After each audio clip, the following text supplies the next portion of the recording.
రమ్య పిల్లల ఆకలి తీర్చడం కోసం తనైతే కూరగాయల బండి పెట్టుకొని కూరగాయలు అమ్ముతూ ఉంటుంది. ఇక టమాటాలు, ఉల్లిపాయలు, సొరకాయలు అంటూ అలా రోడ్డు మీద బండి తీసుకుని వెళ్ళి అరుస్తూ కూరగాయలు అమ్ముతూ ఉంటుంది. ఇక అదే రోడ్ల మీద గౌతమ్ అయితే తన బిడ్డ కోసం ఎదురు చూస్తూ వెతుకుతూ ఉంటాడు. ఇక రమ్య అయితే ప్రతి ఇంటింటికి వెళ్ళి కూరగాయలు అమ్ముతూ తనైతే డబ్బులు తీసుకుంటూ ఉంటుంది.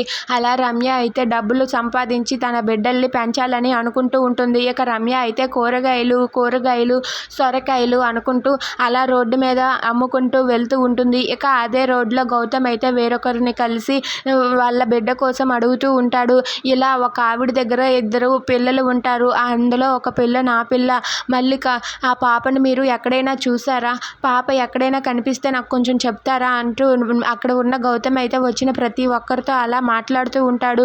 ఇంతలో అక్కడ రమ్య అయితే వేరొకరికి కూరగాయలు ఇస్తూ ఉంటుంది. కూరగాయలు ఇచ్చాక డబ్బులు తీసుకుంటూ ఆ పక్కనే ఉన్న గౌతమ్ని చూసి ఒక్కసారిగా షాక్ అయిపోతుంది. ఏంటి గౌతమేనా అని చెప్పి మళ్ళీ క్లారిటీగా చూస్తుంది.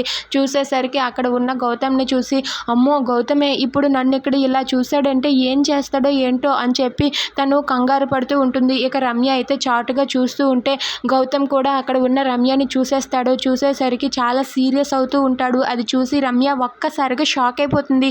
ఏంటి నిజంగా గౌతమ్ ఇప్పుడు నన్ను ఏం చేస్తాడో ఏంటో అని చెప్పి కంగారు పడుతూ ఉంటుంది. ఇక అక్కడ ఉన్న గౌతమ్ అయితే చాలా సీరియస్గా రమ్య దగ్గరకు వెళ్తూ ఉంటాడు. ఇక రమ్య అయితే భయపడుతూ ఆ బండిని తోసుకుంటూ అక్కడి నుండి వెళ్ళిపోతూ ఉంటుంది. అది చూసి గౌతమ్ అయితే చాలా సీరియస్గా పరిగెత్తుకుంటూ రమ్య దగ్గరకు వస్తూ ఉంటాడు. ఇక రమ్యని గౌతమ్ ఏం చేయనున్నాడు? If you like this video please subscribe our channel.